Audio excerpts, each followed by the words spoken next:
they'd like to talk, but they should have done that before. I had 60 days, and they had 60 days, and on the 61st day, I said, we don't have a deal. They have to make a deal, and it's painful for both parties, but I'd say Iran is not winning this war. The U.S. President Donald Trump has ordered the Iranians to evacuate Tehran immediately. In a post he made on Truth Social, he said, Iran should have signed the deal. I told them to sign.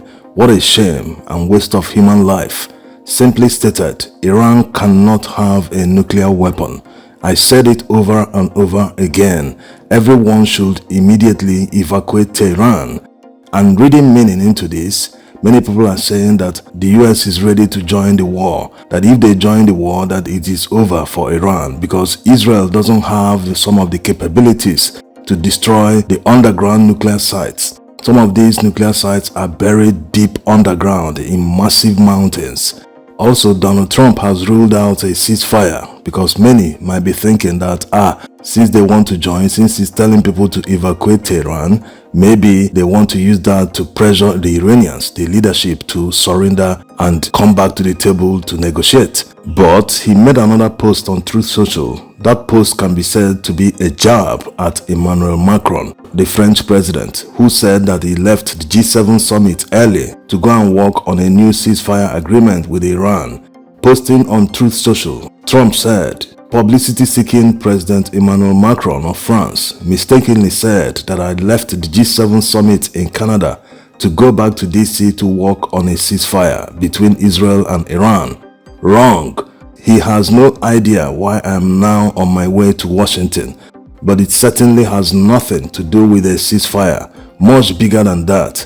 Whether purposely or not, Emmanuel always gets it wrong. Stay tuned.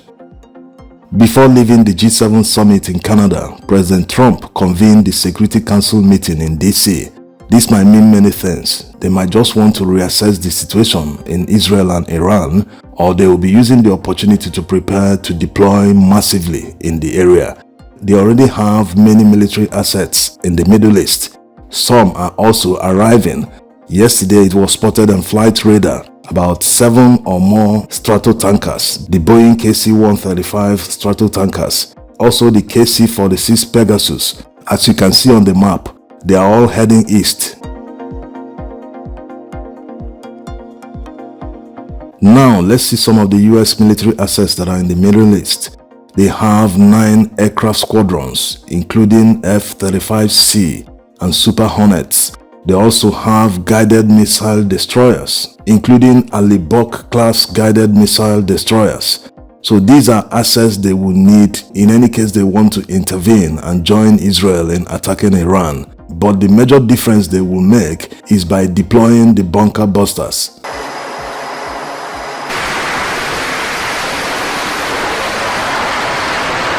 If they ever want to do that, they will need the GBU-57 Ordnance Penetrator. This bomb is very massive, weighing 30,000 pounds, about 13,000 kilograms. It can penetrate up to 200 feet into the ground.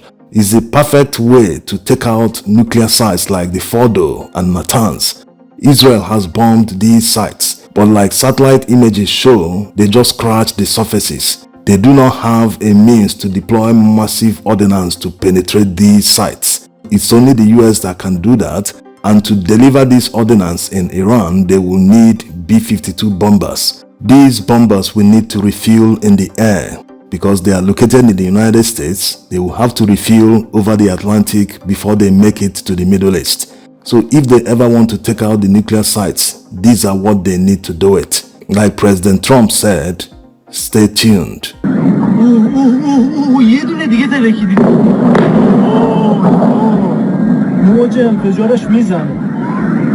Now let's see the statement released by G7 leaders in the summit in Canada. We, the leaders of G7, reiterate our commitment to peace and stability in the Middle East. In this context, we affirm that Israel has a right to defend itself. We reiterate our support for the security of Israel. We also affirm the importance of the protection of civilians. Iran is the principal source of regional instability and terror. We have been consistently clear that Iran can never have a nuclear weapon. We urge that the resolution of the Iranian crisis leads to a broader de-escalation of hostilities in the Middle East, including a ceasefire in Gaza. We will remain vigilant to the implications for international energy markets and stand ready to coordinate, including with like-minded partners, to safeguard market stability. You see, whenever people report on what is happening in the Middle East, especially when it is against the adversaries of Israel or when it favors Israel, people always want to link it to religion. They don't know that you, located in your African country, is at risk if Iranian leaders ever possess nuclear weapons. Yes, people don't see this bigger picture. It's not about supporting who you like or not supporting who you don't like. No, this is not sports. It's about facing the reality. The Iranian leaders have consistently made the threat that they will wipe off Israel from the map. No other country in the world has ever made this kind of threat. Even Germany in the heydays during the Second World War, they never made this kind of threat that they will wipe off countries from the map. But these guys continue to make these kind of threats. They consistently make it, and going by their antecedents, whatever they say, they always do it. You have to take them very seriously. The other people that have consistently said they will wipe off Israel from the map are Iranian proxies. Hezbollah, Hamas, and the Houthis. They always make the threats. But now that Israel has succeeded in reducing their capability to attack them, as you can see, Hezbollah said they are not going to intervene because they know what will come in retaliation if they ever fire at Israel, unlike what happened when Iran was still standing strong before Israel attacked Iran. They all tried to attack Israel at once when Hamas struck in October. So these are the issues. People don't understand that these leaders are so crude. You can't negotiate easily with them because they are hardliners.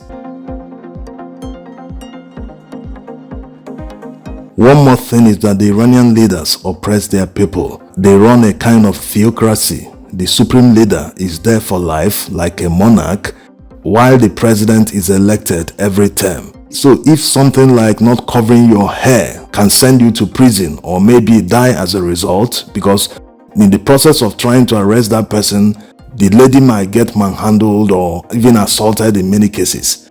So if they can do that to their own people, imagine what they would do to you, an outsider in Africa, thinking you are supporting because Iranians have a right to possess nuclear weapons. No.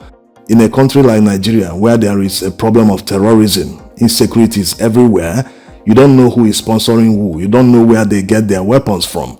And these people, if they ever get nuclear weapons, they wouldn't think twice before arming their proxies. Yes. So this is why many countries oppose the idea of Iran possessing nuclear weapons. It's unimaginable what they would do with it. And instead of keeping countries on the edge, especially countries that surround Iran, they'll be thinking, when are they going to fire missiles? When are they going to issue threats? It's better Iran is prevented from having nuclear weapons in the first place.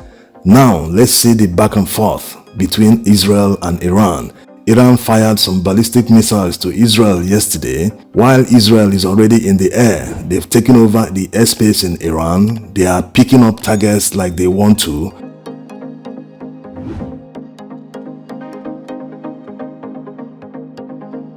Also this one, a news anchor in Iran was celebrating the ballistic missile hit in Tel Aviv. As you can see in the small image, suddenly the building was struck.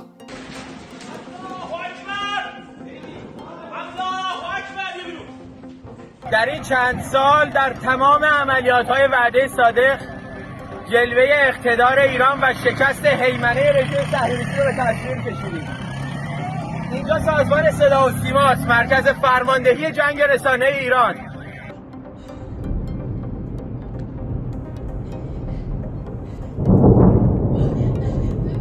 عزیزم نترس، ایران ماله. نترس. نترس عزیزم. من اوکیم. نترس عزیزم.